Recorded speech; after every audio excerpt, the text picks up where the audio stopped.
தற்போது கிடைத்திருக்கும் முக்கிய செய்தி ஒன்றை பார்க்கலாம்.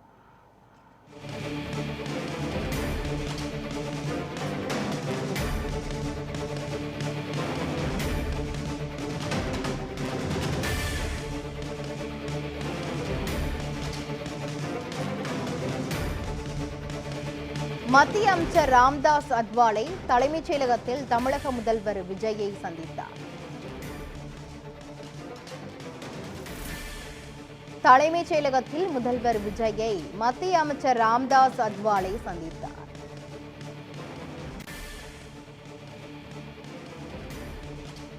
மத்திய அமைச்சர் ராம்தாஸ் அத்வாலே சென்னை தலைமைச் செயலகத்தில் தமிழக முதல்வர் விஜயை சந்தித்தார். இதுகுறித்த மேலும் விவரங்களை வழங்குவதற்காக நமது செய்தியாளர் லட்சுமணன் இணைப்பில் உள்ளார். லட்சுமணன், மத்திய அமைச்சர் ராம்தாஸ் அத்வாலே இன்று தலைமைச் செயலகத்தில் முதல்வர் விஜயை சந்தித்து இருக்கிறார். இந்த சந்திப்புக்கான நோக்கம் என முழுமையான விவரங்களை சொல்லுங்க. தமிழக வெற்றிக் கழகத்தின் தலைவர் விஜய் பொறுத்தவரையுமே முதலமைச்சராக பொறுப்பேற்ற பிறகு தினந்தோறுமே முக்கிய தலைவர்களை நேரில் சந்தித்து வாழ்த்து பெறுவதும் மேலும் துறை ரீதியான நடவடிக்கைகள் மேற்கொள்வது என பல்வேறு நடவடிக்கைகளை மேற்கொண்டு வருகிறார். அந்த அடிப்படையில் தற்பொழுது என்றால் சென்னை தலைமைச் செயலகத்தில் மத்திய சமூக நீதி மற்றும் அதிகாரமளித்தல் துறையில் இணையமைச்சராக இருக்கக்கூடிய ஸ்ரீ ராம்தாஸ் தமிழக தலைமைச் முதலமைச்சர் விஜய் சந்தித்திருக்கிறார்.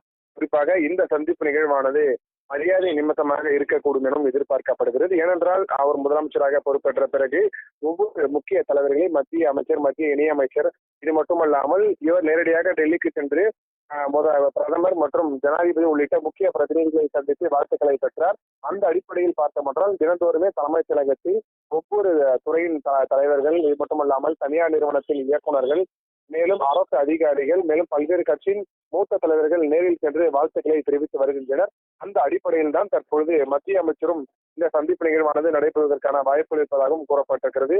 அந்த அடிப்படையில் நம்முடைய முதன்மை செயலாளர் மற்றும் மத்திய அமைச்சர் ராம்தாஸ் அத்வாலே தற்பொழுது முதலமைச்சரை சந்தித்து பல்வேறு கருத்துக்கள் குறித்தும் பேசுவதாகவும் கூறப்படுகிறது. ஏனென்றால் சமூக நீதித்துறையாக தற்போது தமிழகத்தில் அந்த பெயரானது மாற்றப்பட்டிருக்கக்கூடிய அது குறித்து பேசுவதற்கான வாய்ப்புகள் இருப்பதாகவும் கூறப்பட்டிருக்கிறது. இன்னொன்று மற்றும் அதனால் துறை ரீதியாக என்னென்ன நடவடிக்கைகளை மேற்கொள்ள வேண்டும் என்பது குறித்து பேசுவதற்கான வாய்ப்புகளும் இருப்பதாகவும் கூறப்பட்டிருக்கிறது. ஏனென்றால் முதலமைச்சரை அவரே சந்திக்கும் நிலை ஏற்பட்டிருக்கக்கூடிய நிலையில் மரியாதை நிமித்தமாக சந்திப்பதற்கான வாய்ப்புகள் அதிகமாக இருப்பதாகவும் ஒரு பக்கம் கூறப்படுகிறது. இன்னொரு பக்கம் பார்த்தோமென்றால் துறை ரீதியான நடவடிக்கைகளை மேற்கொள்வதற்கான கோரிக்கைகளும் முதலமைச்சர் அவருக்கு வைப்பதாகவும் தகவலும் வெளியாகிறது. அந்த அடிப்படையில் தான் முதலமைச்சர் மத்திய அமைச்சர் சந்தித்து வருகிறார் என்பதும் குறிப்பிடத்தக்கது. விரிவான விவரங்களை வழங்கியதற்கு நன்றி லட்சுமணன்.